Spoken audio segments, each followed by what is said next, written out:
واعتصموا بحبل الله جميعا ولا تفرقوا. بسم الله. السلام عليكم ورحمة الله وبركاته. إن الحمد لله نحمده ونستعينه ونستغفره ونعوذ بالله من شرور أنفسنا وسيئات أعمالنا. من يهده الله فلا مضل له ومن يضلل فلا هادي له. أشهد أن لا إله إلا الله وحده لا شريك له وأشهد أن محمدا عبده ورسوله. اللهم صل وسلم وبارك وزد وأنعم على نبينا محمد وعلى آله وأصحابه ومن تبعهم بإحسان إلى يوم الدين. قال الله تعالى في القرآن الكريم: يا أيها الناس اتقوا ربكم الذي خلقكم من نفس واحدة وخلق منها زوجها وبث منهما رجالا كثيرا ونساء واتقوا الله الذي تساءلون به والأرحام إن الله كان عليكم رقيبا. يا أيها الذين آمنوا اتقوا الله حق تقاته ولا تموتن إلا وأنتم مسلمون. يا أيها الذين آمنوا اتقوا الله وقولوا قولا سديدا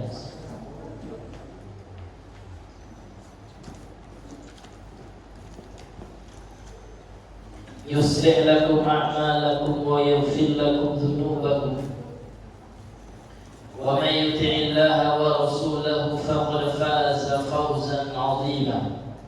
أما بعد فإن أحسن الكلام كلام الله وخير الهدى هدى محمد صلى الله عليه وسلم وشر الأمور محدثاتها فإن كل محدثة بدعة وكل بدعة ضلالة وكل ضلالة في النار. نسأل الله السلامة والعافية. معاشر المسلمين، ikhwani wa akhwati fi din, Bapak Ibu jemaah salat maghrib rahimani wa rahimakumullah. Kita kembali dan selalu hendaknya mengucapkan alhamdulillahirabbil alamin. Segala pujian hanyalah milik Allah Rabbil alamin, Rabb yang telah menciptakan, menguasai, mengatur alam semesta ini. Alladzi la ilaha illahu, yang tidak ada ilah sesembahan yang berhak disembah secara benar kecuali Dia. Maka untuk itu, di antara bentuk syukur kita kepada Allah Subhanahu wa taala adalah kita senantiasa mengesahkan Allah dalam seluruh lini kehidupan kita. Kita datang ke masjid ini, kita harus mengesahkan Allah juga, Pak. Nah, bagaimana cara mengesahkan Allah ketika datang ke masjid ini, Pak? Kita ikhlaskan niat kita ini, bentuk mentauhidkan Allah, mengikhlaskan niat. Jadi ikhlas itu bagian dari tauhid. Mengikhlaskan ibadah kita hanya untuk Allah. Sehingga ketika kita datang ke masjid ini mengharapkan ridho Allah, maka barulah nanti Allah akan menilai datangnya kita sebagai ibadah. Maka begitu kita perlu senantiasa memperbaharui niat kita dalam seluruh aktivitas ibadah yang kita lakukan. Nak ke masjid, Pak, tanamkan dalam hati kita, ya Allah, aku ingin mengharapkan ridho-Mu. Ya. Sehingga kalau seandainya sudah seperti itu, barulah nanti seluruh aktivitas kita bernilai ibadah. Makan saja, jangan hukum asalnya ubah makan itu.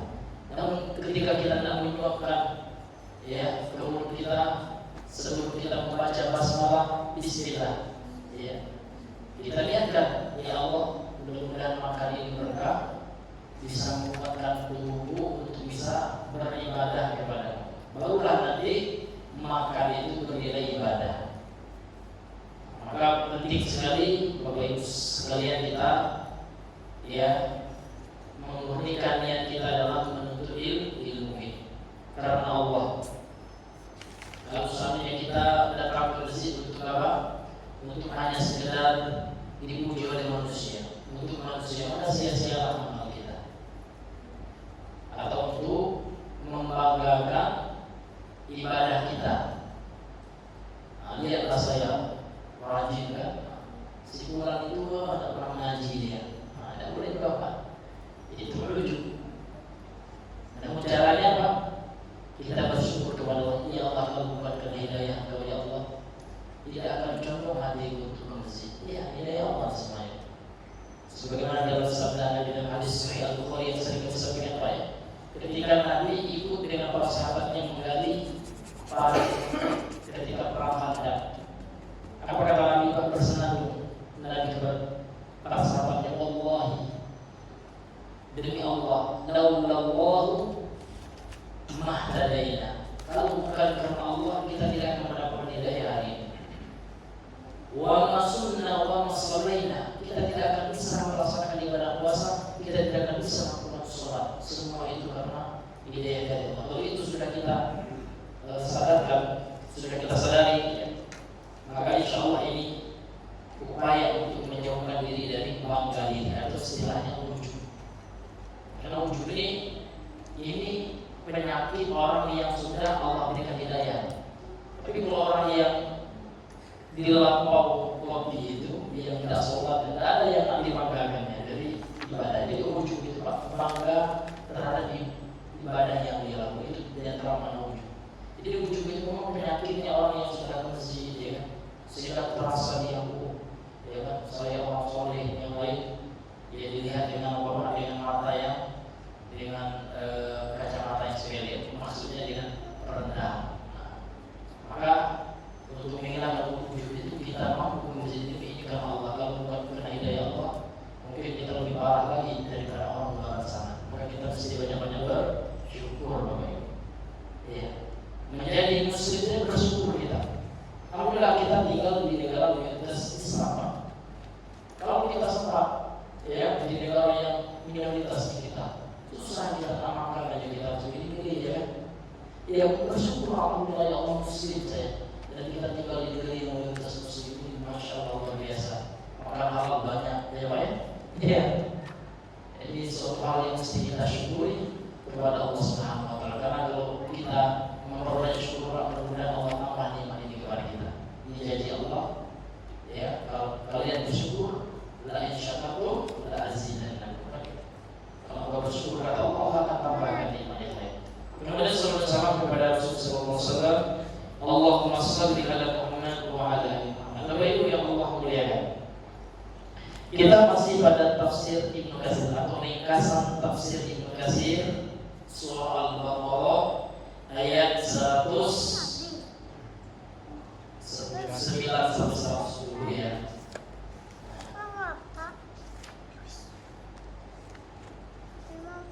Iya. Berkata beliau, berkata Imam Ibnu Katsir, qala al-Imam Ibnu Katsir rahimahullah. Ini kita masuk kepada ayat yang 110. Kalau saya tidak salah, kalau saya tidak keliru, ini 109 sudah. Ya, berkata penulis yakni al-Imam Ibnu Katsir rahimahullah menafsirkan surah Al-Baqarah 110. Kita bacakan ayatnya. A'udzubillahi minasyaitonir rajim. Wa aqimus salata wa atuz zakata wa ma tuqaddimu li anfusikum min khairin tajiduhu indallah innallaha bima ta'maluna basir. Dan dirikanlah wahai kalian salat dan tunaikan zakat, dan segala yang kalian lakukan, kalian persembahkan untuk diri kalian dari perbuatan baik, maka akan kalian dapati di sisi Allah kelak di akhirat. Maksudnya seluruh amal yang kita lakukan akan kita lihat nanti di akhirat.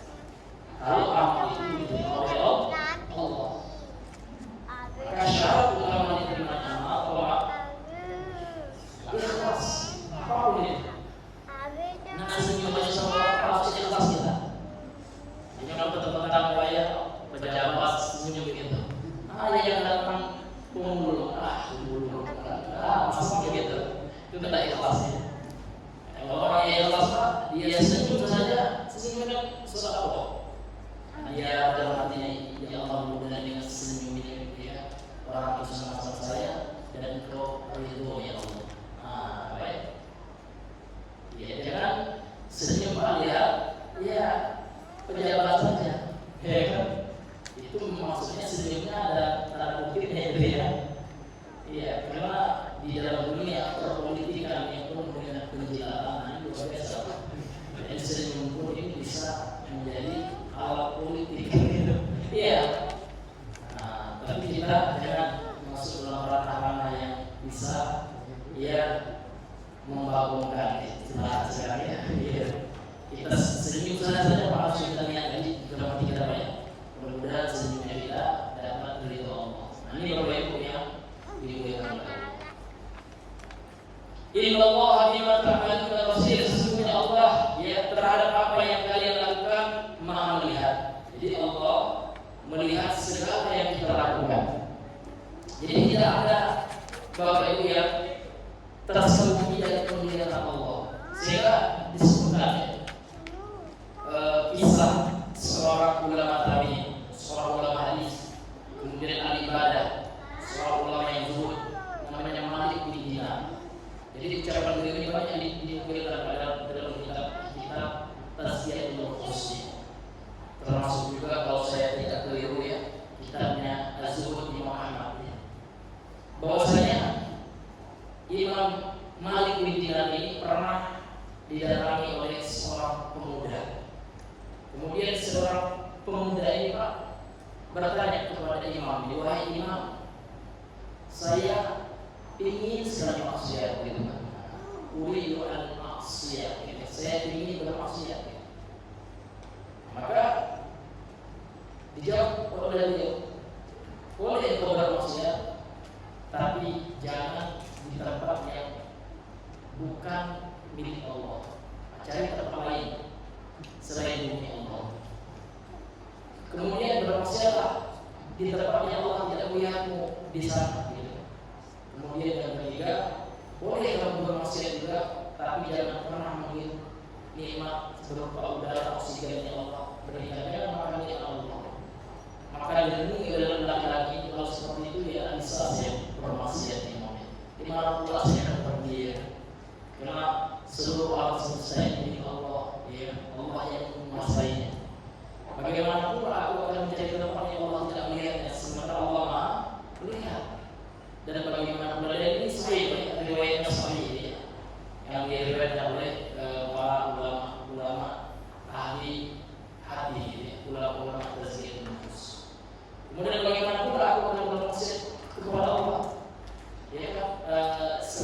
Yang mana saya harus ya tidak menikmati atau mengonsumsi atau menggunakan yang Allah dan mungkin mustahil gitu. Karena dalam kehidupan ini Pak, semua yang kita nikmati ini semuanya dari Allah. Bahkan bumi yang kita pijak milik Allah, matahari yang dengannya kita bisa bernapas. Jadi matahari ini Pak ini, kalau tidak ada matahari tidak bernapas kita. Kan kalau saya tidak keliru banyak dalam ilmu biologi itu, oksigen yang kita hidup ini berasal dari tumbuhan ya. Dan oksigen yang berasal dari tumbuhan itu disebabkan oleh proses fotosintesis. Dan proses fotosintesis itu menggunakan bantuan sinar matahari. Artinya kalau tidak ada sinar matahari mati juga kita gitu. Dan itu adalah milik Allah. Jadi kalau seandainya kita meyakini seluruh yang kita gunakan ini fasilitas semua di dunia ini milik Allah, maka alangkah sangat ya lancarnya kita kalau seandainya kita terus bermaksiat kepada Allah. Tapi Allah luar biasa. Walaupun hamba yang banyak berbuat salah, namun Allah tetap dia memanggil qul ya ibadiyalladzina asrafu ala anfusihim. Katakan wahai Muhammad kepada hamba-hambaku yang banyak dosa kepada Allah, la taqnatu min rahmatillah. Jangan pernah mereka berputus asa dari kasih sayang Allah. Jadi walaupun hambanya kafir, musyrik sekalipun, kalau mau kembali kepada Allah, ternyata Allah senantiasa menerima Allah. Itu luar biasanya kasih sayang Allah. Namun manusia yang yang keras kepala, yang salah itu manusia. Kita umat manusia yang sombong kepada Allah. Padahal walaupun kita salah, mau saja kembali kepada aku, kata Allah, aku terima. Sebenarnya dalam hadis qudsi yang saya kami sampaikan, ini luar biasa bagaimana sifat pengampunnya Allah. Kata Allah, ya bani Adam, wahai anak Adam, innakum tukhti'una bil-laili wan-nahar, sesungguhnya engkau itu banyak berbuat dosa siang malam. Wa ini, ya, sesungguhnya aku, wa ini aghfiru dzunuba jami'a fastaghfiruni aghfir lakum. Sesungguhnya aku adalah Rabb yang mengampuni dosa semuanya. Mohonlah ampunan kepadaku, akan aku ampunkan kalian. Tapi manusia pada juga yang tak mau minta ampun sama Allah. Subhanallah. Maka ketika ada orang yang masuk ke neraka itu, Pak, itu murni karena kesombongannya. Sudah diberikan umur, usia, dan Allah berikan kesempatan untuk bertobat, ternyata manusia ada juga yang tak mau kembali kepada Allah. Bapak Ibu yang dimuliakan Allah, kembali kita kepada ayat ini.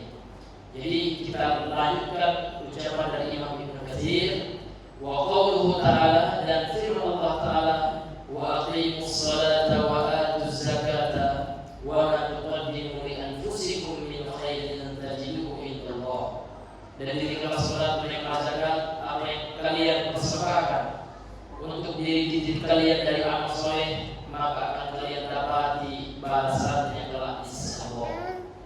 Kata beliau, ya'udzuhumullah ta'ala 'ala al-ishtighali bima yanfa'uhum wa ta'mudu 'alaihim 'aqibatuhu yaumil qiyamah.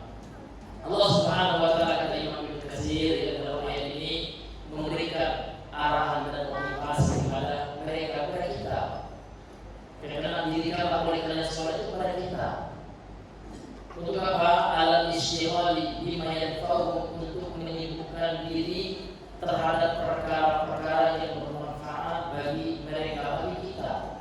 Wa ta'udu 'alaihim 'aqibatuhu, dan akibatnya, ya, balasannya akan kembali kepada mereka, kepada kita juga, yaumul qiyamah, pada hari kiamat. Banyak sekali dalil yang semakna dengan ini. Seperti dalam surah Al-Zalzalah yang sering kita hafal, yang sering kita dengar. Kata Allah Subhanahu wa ta'ala, wa may ya'mal mithqala dzarratin khairan yarah. Barang siapa yang melakukan amal kebaikan, khairan itu kebaikan. Mithqala dzarrah, mithqala itu sebesar dzarrah, itu artinya biji yang paling kecil.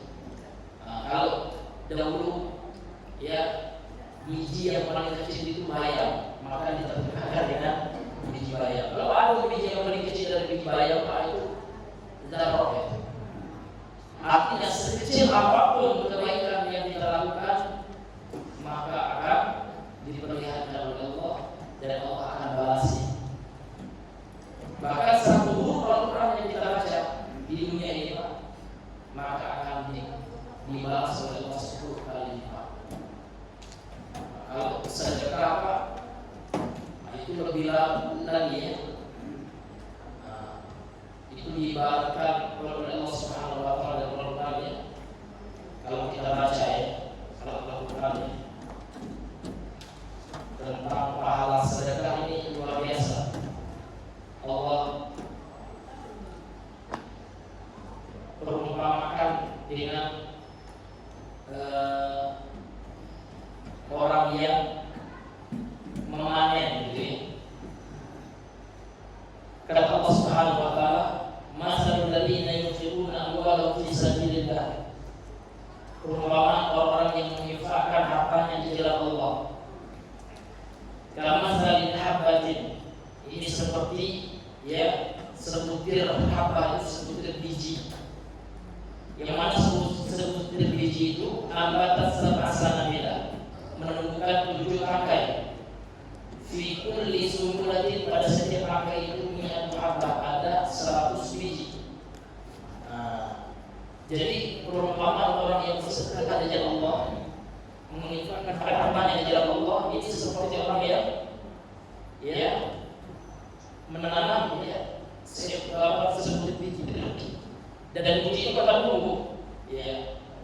Dan pada setiap biji itu Pak akan tumbuh 7 ya sana bila 7 tangkai, dan setiap tangkai itu ya ada 100 biji lagi. Nah, begitu firman Allah, wallahu yudha'ifu liman yasha, Allah melipat gandakan pahala bagi siapa yang Allah kehendaki, wallahu wasi'un alim. Dan Allah adalah Tuhan ya Rabb yang maha luas ya balasannya, luas. Jadi balasan Allah itu luas. Sedikit kita beramal terdapat di tempat ganda oleh Allah, luar biasa. Dan Allah alim ya, zat yang maha mengetahui. Maka satu baca Quran saja ya, kalau kita ikhlas ya, itu akan dikali 10. Dan kalau kita baca pula di bulan-bulan yang utama seperti bulan Ramadan ya, ini sampai 70 kali lipat ila sering ya. Ya, sampai 7 kali lipat pahalanya. Nah, ini luar biasa. Maka begitu ya, Bapak Ibu ya, Allah Subhanahu wa taala tidak akan menyia-nyiakan amal kita. Sehingga dalam hadis sahih, kalau saya tidak diriwayatkan oleh Imam Muslim juga, Rasul itu melarang kita menganggap enteng atau tidak respect terhadap amal kecil kan? Ya, kata Nabi sallallahu alaihi wasallam, wala tahqiranna minal ma'rufi syai'an. Janganlah kalian meremehkan perbuatan baik walaupun syai'an, sedikit. Walaupun hanya sekedar mungkin Pak mengajak orang makan. Nah, jangan kita ngasih makan bila-bila gitu. Iya, kalau kita lihat jasa lahir dia, kita doakan. Karena di antara sunnahnya kata Nabi sallallahu alaihi wasallam, apabila seseorang dia memberikan kebaikan kepada kita, maka ucapkanlah jazakallahu khairan. Semoga Allah membalas, memberikan balasan kebaikan kepada kita. Seperti artinya Pak, tidak boleh kita meremehkan. Dan sering juga Pak, saya menyampaikan ya, karena saya pernah mendengar ada orang yang alhamdulillah ya, Allah berikan dia apa yang berlebih. Jadi dia berbicara teman ini, si keluar itu saya lihat dia berlipat cuma 2.000, 1.000, macam mana dapat surga gitu. Tidak boleh seperti itu gitu. Walaupun dia 2.000 boleh, jadi dia ikhlasnya seperti itu, ya kan? Coba 200, 300 ya kalau kita mampu gitu. Nggak boleh kita menyamakan pula. Nah itu termasuk dalam larangan Nabi itu Pak. Jadi Nabi mengatakan jangan kalian meremehkan perbuatan baik itu, walaupun ada orang yang ngasih Pak itu 200 perak pun, jangan kita lihat dari jumlahnya, namun boleh jadi dia ikhlas dengan amal. Bukankah dahulu seorang wanita melahir di masa Bani Israil hanya dengan memberi minum, bukan manusia yang diberi minum Pak, bukan hewan yang awal, bukan kambing, bukan anjing. Disebutkan dalam surah Al-Bukhari ya, hadis yang sering Bapak dengar. Seorang wanita berzina di masa Bani Israil yang diampuni dosanya oleh Allah SWT dengan dia memberi minum seekor binatang yang haram, anjing. Namun dia walaupun haram anjing dia tetap masih mampu Allah. Ini luar biasa. Apalagi yang kita kasih kawan kita traktir minum es ya, tapi jangan kawan yang lagi pula ya, kondisi juga. Ya, nanti kita kasih madu ya, kasih minuman yang kondisi itu lebih bermanfaat. Ya. Maka kita jangan anggap itu remeh. Boleh jadi jangan amal itu Allah itu kepadanya, kemudian Allah masukkan dia ke dalam surga. Bahkan nanti Pak memotivasi sahabat, wahai sahabatku, berilah makan, ya kan, takutlah kepada Allah, selamatkan diri kalian dari neraka Allah, walaupun kalian memberi makan orang dengan separuh, bukan biji buah, biji dari 5 buah aja gitu ya. Walaupun kita kasih orang separuh aja Pak. Ini artinya apa? Jangan lihat banyaknya. Tapi lihatlah keikhlasan seseorang itu dalam beramal. Ini hadirin yang diberikan oleh Allah Subhanahu wa taala. Maka apapun amalan yang kita lakukan yang sesuai dengan ayat ini, maka akan kita saksikan kelak di akhirat. Sebagaimana yang disebutkan oleh Imam Ibnu Katsir dalam ayat ini, maka ayat ini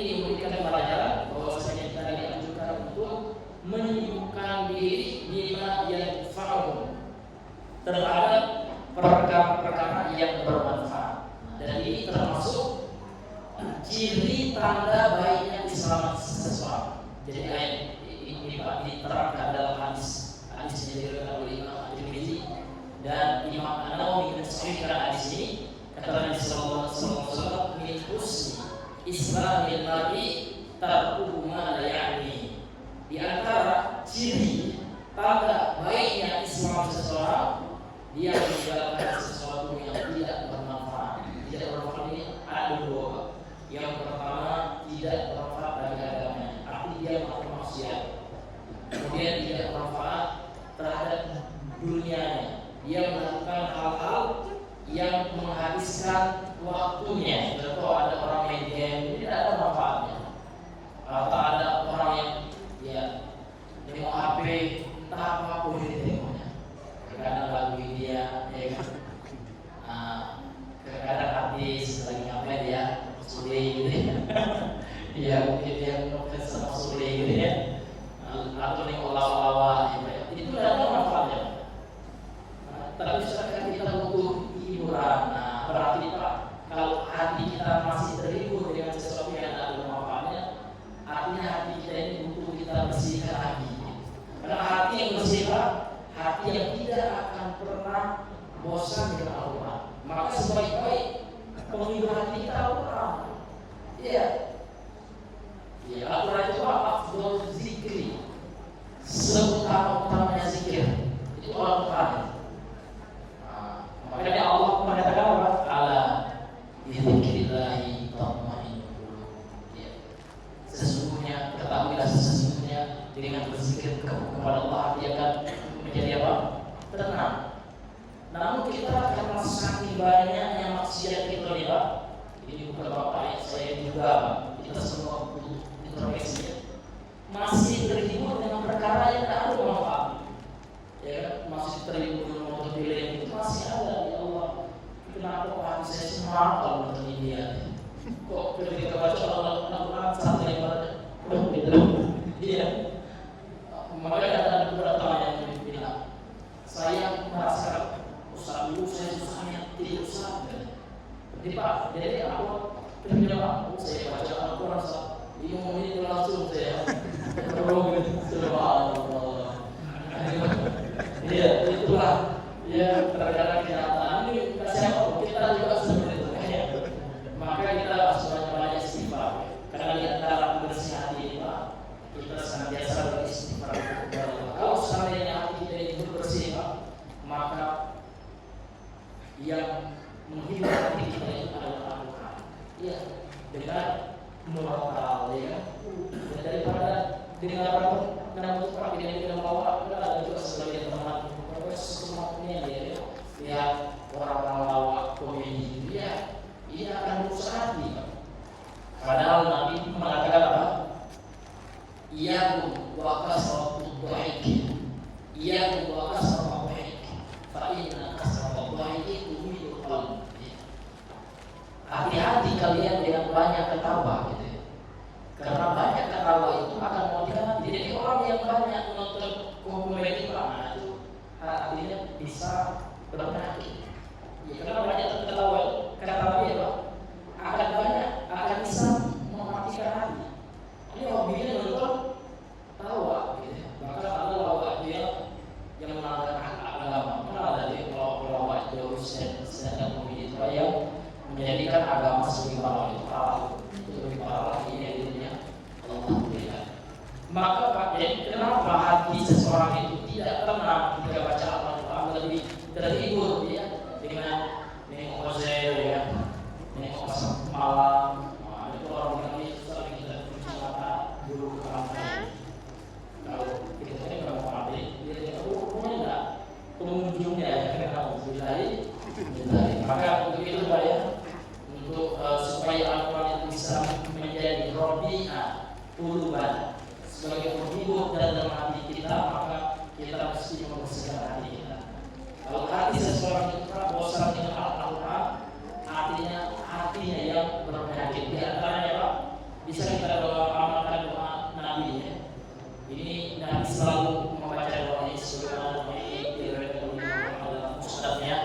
Nabi berdoa Allah maj'al Al-Quran quluban. Jadi berdoa makhluk bina. Ya Allah, jadikanlah Al-Quran ya adalah sebagai penghibur hati kami yang lagi gundah. Ya. Jadi sehingga kalau kita lagi galau, ya, lagi galau, maka solusi adalah Al-Quran. Itu kalau hati kita bersih. Nah, jangan sampai ya sebagai orang putus selesai. Saya nak ke sekolah gitu ya. Itu bukan solusi, itu tambah kotor hati kita, tambah kotor Pak.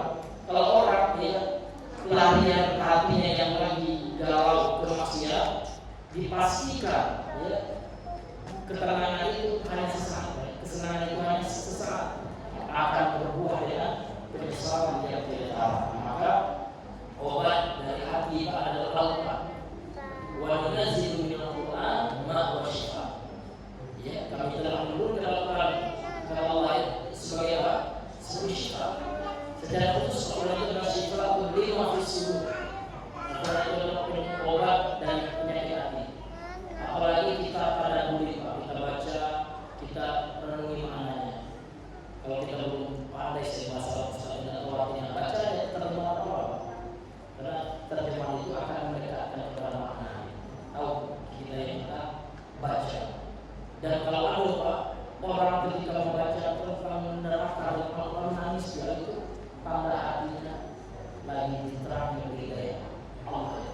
Ketika dia baca tentang surga, kemudian ada kerinduan Allah ingin masuk surga, ya Allah yang sementara surga selama ya Allah itu ada kerinduan itulah cahaya Allah, itulah nurullah, cahaya Allah. Karena Al-Quran itu sumber cahaya. Karena cahaya itu ilmu, nurullah itu ilmu Allah itu Al-Quran. Jadi kalau sampai kita baca Al-Quran, menetes air mata kita, takut dengan azab Allah, ingat dosa yang kita lakukan, dan rindu hati kita akan surga Allah, itu akan yang mengobati hati kita. Makanya obat pertama hati kita itu Al-Quran. Jadi kenapa hati orang galau? Mungkin dia sudah lama tidak membuka Al-Quran. Itu pasti. Kalau orang yang senang dengan Al-Quran, insya Allah kalau dikit baca Al-Quran tenang lagi hatinya. Masya Allah. Jadi Al-Quran itu luar biasa mengobat hati kita yang banyak dilupakan oleh mayoritas kaum muslimin. Bisa kita lihat ya, kita buat survei ini, berapa orang Islam yang rutin baca Al-Quran, ya kan, setiap hari. Jangan baca Al-Quran, karena walaupun tidak akan Alhamdulillah ya.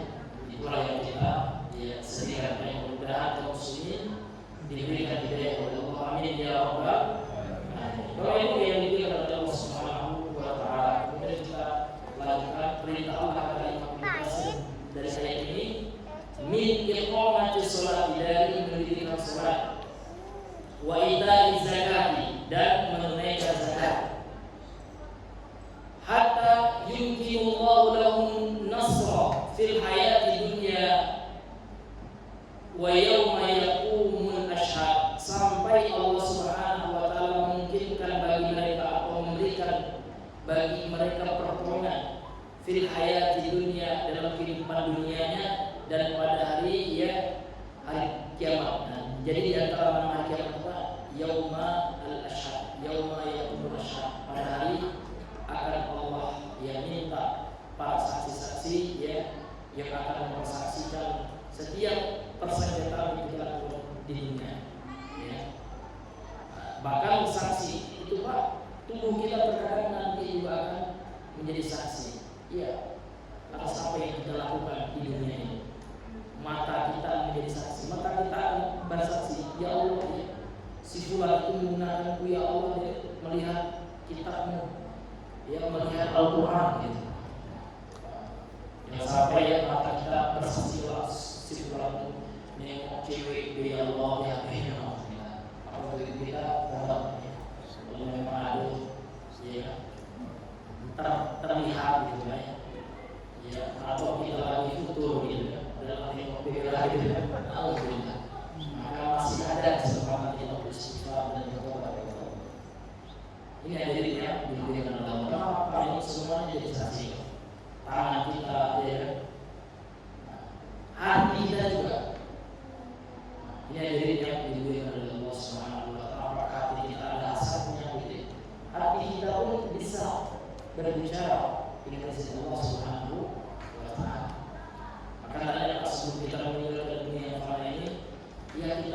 bersihkan hati kita. Itulah yang disampaikan oleh Allah dalam Al-Quran ayat yaumala yanfa'u malun wala banun. Pada hari yang tidak bermanfaat, malun, harta, uang dan juga anak tidak ada bermanfaat. Illa Allah biqalbin salim. Kecuali orang yang datang menghadap Allah dengan hati yang selamat dari syirik, maksiat, bid'ah dan penyakit-penyakit hati, selamat dari hasad, iri dengki, suuzon. Ini suuzon ini luar biasa sekarang ya. Ya dikit-dikit kita dituduh ini ya. Dikit-dikit temannya dituduh itu, bahkan ustaz itu dituduh juga gitu ya. Iya, karena sekarang luar biasa. Kalau kita nggak berhati-hati dengan medsos sekarang yang ada, ustaz ini kan pernah beberapa foto ya, ustaz Firanda kan pernah beberapa foto dengan ustaz lain, katakanlah dengan Felix Yao. Teman sebelah yang doyan hasilnya, dia ustaz kali sebelumnya rojakan katanya, kita kalau begini nggak pernah dia tahu dulu dia itu berbuat kenapa gitu ya. Rupanya memang beliau diminta berfoto sama Felix Yao. Felix Yao kan muslim juga, mungkin berada dengan orang non-muslim aja Nabi Pak diundang oleh orang kafir Yahudi datang dia. Jadi kita khawatir teman-teman yang seperti itu Pak, kalau mereka ingin bisa Nabi nanti suruh lihat dan Nabi adil ya di zaman orang Yahudi ini gitu. Alhamdulillah ini keras seperti itu tanpa bimbingan ilmu. Nggak bisa bersamakan semuanya, ada rincian-rinciannya. Ini yang dibilang oleh jadi kita boleh suzon, kita termasuk suzon. Kecuali memang setelah membenarkan kebenaran yang ada di tanda. Cuma beliau diajak meminta urusan, ini bilang ini semua gitu ya. Iya orang muslim aja, misalkan ada orang Barat tulis kan terkenal dan minta foto itu orang kafir gitu kan. Pakai kalau punya berapa gitu kan. Tidak boleh juga kita harus mengatakan ada kita akhlak kita ya. Jadi ya Allah karena seuzon zaman sekarang kan luar biasa. Makanya dalam Al-Quran dalam surah Al-Hujurat itu Allah melarang untuk seuzon. Ya ayyuhalladzina amanu ijtanibu katsiran minadh-dhann inna ba'dadh-dhanni itsmun kata. Wahai orang yang beriman, jauhilah oleh kalian banyak persangkaan. Karena sebagai persangka buruk itu seuzon itu adalah dosa. Karena kalau orang itu sudah seuzon pasti nanti dia mencari-cari kesalahan orang. Itu namanya tajasus. Jadi kelanjutan dari ayat itu yang kami bacakan tadi itu Pak, Allah mengatakan wala tajassasu. Jangan kalian saling tajassus. Tajassus itu artinya kalau bahasa kita mencari-cari kesalahan orang lain. Ini ustaz ini kira-kira tadi di mana ya? Dicari betul. Padahal ada seorang muslim itu kalau ada ustaz yang salah jangan di-share gitu. Orang semua selalu ada ustaznya gitu ya. Disebarkan ayatnya ada. Tergelincir karena namanya manusia ternabi ustaznya. Ya kan? Imam Syafi'i aja pernah salah juga. Ya kan Imam Al-Bukhari mereka bukan nabi.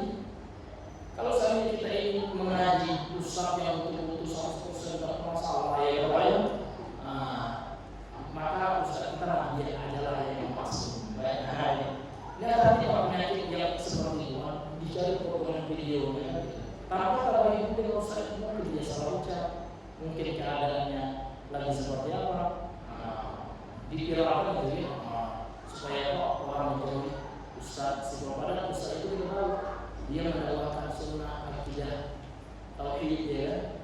Nah, ini Pak ya hal-hal yang seperti ini perlu kita cermati, jangan kita terprovokasi. Karena sekarang saya lihat di dunia bermedsos itu luar biasa fitnah-fitnah yang seperti itu, suuzon ya, tanpa tabayun. Nah ini hadirin yang Allah kuliah. Jadi kalau seandainya orang itu sudah suuzon, sudah cari-cari kesalahan orang, pasti digibahi Pak. Makanya lanjutan dan ayat itu wala yaqtab ba'dukum ba'dan. Janganlah sebagian kalian menggibahi ya, mengunjing sedemikian baik. Ayuhibbu ahadukum ayyatul rahmah. Apakah mau kalian itu memakan bangkai saudara kalian yang telah mati itu fakaritum, sungguh kalian akan membencinya. Tidak mau gitu ya. Namun kenapa juga manusia sekarang suka mencintai? Padahal Allah telah menyamakan ya, orang yang mencintai saudara itu seperti orang kanibal. Kanibal makan manusia. Kalau yang berusuh mungkin selama di sekolah gitu ya, yang sudah ada bulan-bulan bisa makan enak sekali ya. Itulah ya Allah menyamakan ya, dosa riba itu sama dengan orang yang dosa yang makan bangkai manusia. Memakan bangkai hewan aja haram, ya. Apalagi bangkai manusia. Maka riba itu jangan kita ya, karena dosa ringan, tidak itu dosa besar. Ya, jadi yang dimuliakan oleh Allah Subhanahu wa Ta'ala. Itu yang kita lakukan kepada iman Ibnu Katsir.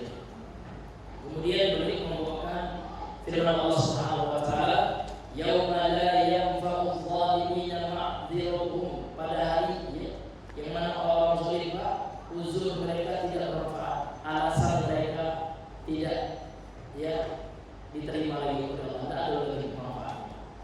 Wa lahumul la'natu wa lahum su'udda, bagi mereka laknat itu apa? Dijauhkan dari rahmat Allah, itu laknat. Al-bu'du an rahmatillah. Wa lahum su'udda, bagi mereka tempat kembali yang paling jelek, yang paling buruk, yaitu nerakanya Allah. Jadi selama ya kita Allah masih kasih banyak umur, maka mari kita memperbaiki sisa umur kita dengan banyak beristighfar dan taubat, dan menyelesaikan kalau seandainya ada kezaliman mungkin dengan orang lain tidak bermasalah.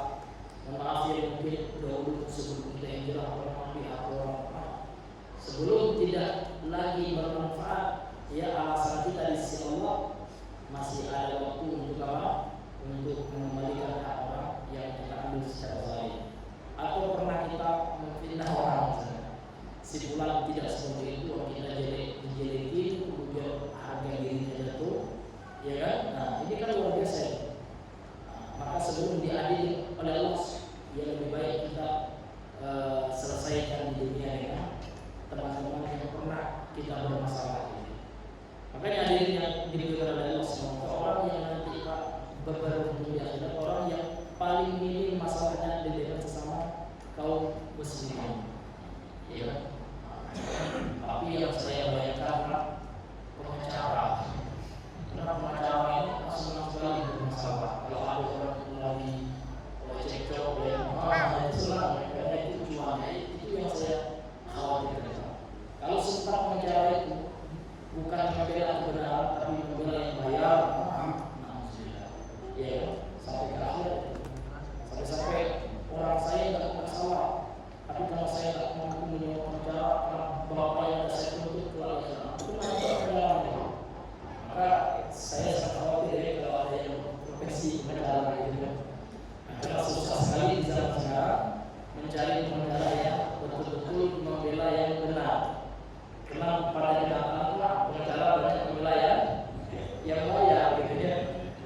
Yang bayar kalau berduit bonus salah orang dibela-bela mati-matian gitu. Alhamdulillah. Karena dia ya hal yang seperti itu. Karena nanti ya kalau tidak selesai dirinya ini tidak saling memaafkan, ya tidak saling merelakan, akan ya Allah sidang kembali, dan Allah Maha Adil. Kalau Allah menyidang tidak ada lagi Pak, pembicaraan tidak ya tidak berguna lagi gitu. Allah akan memberikan hukum seadil-adilnya. Ini Bapak Ibu yang dimuliakan oleh Allah. Jangankan masalah sekitar dengan orang ya, masalah utang saja Pak. Ada orang syahid, disebut orang syahid, orang mati syahid tertancarnya orang syahid harus masuk langsung ke surga tanpa hisab ya, tanpa diperiksa lagi, tanpa diazab. Namun ternyata dia membawa utang Pak. Ya kan, ada hak manusia yang masih belum tunaikan stok dulu, maka dia Allah tempatkan di suatu tempat dia antara surga dan neraka kontrol.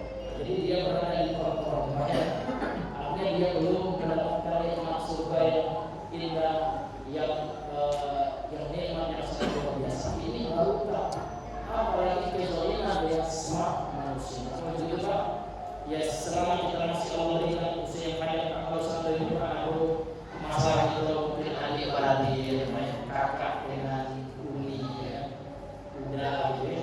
Ya kita selesaikan. Udah kita mengenalnya. Ya walaupun memang kita yang benar yang kita yang pernah kita menghadap Allah, rupanya kita nggak berusaha melihat ya dengan keluarga kita atau dengan teman-teman kita. Ini kalau itu ya dimuliakan oleh Allah Subhanahu wa taala. Wallahu taala a'lam bishawab. Dan mungkin waktu ini sudah masuk waktu Isya. Mungkin ya kita cukupkan dulu sampai di sini pembahasan kita pada malam hari ini. Mudah-mudahan yang singkat ini Pak bisa bermanfaat ya, terutama bagi kami yang menyampaikannya, kemudian para bapak ibu yang hadir di kursi kita di malam hari ini. Subhanallah wa bihamdika